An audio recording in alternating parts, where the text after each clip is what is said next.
والفجر وليال عشر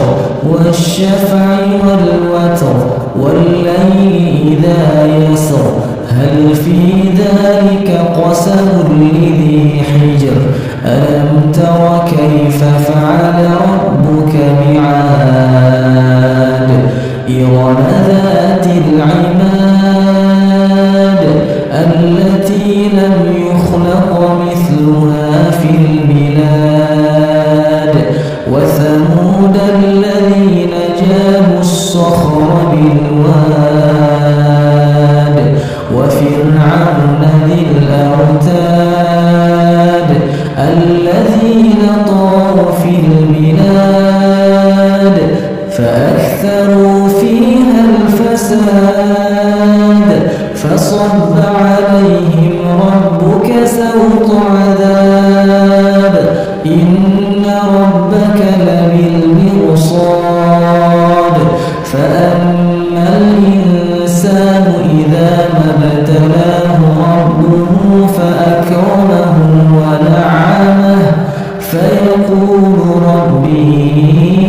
أكرمن وأما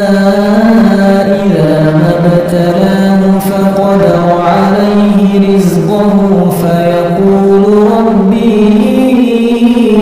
أهانن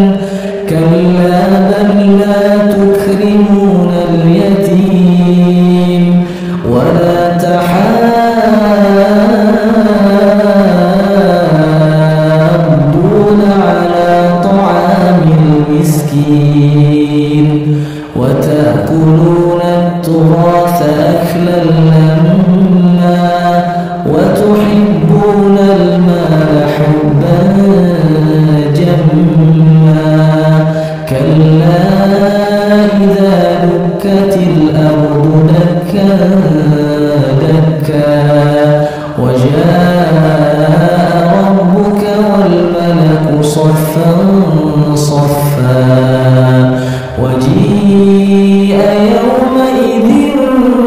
بجهنم يومئذ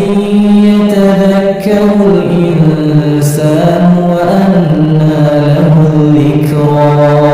يقول يا ليتني قدمت لحياتي فيومئذ لا يعذب عذابه أحد ولا يوثق وثاقه أحد يا أيتها النفس المطمئنة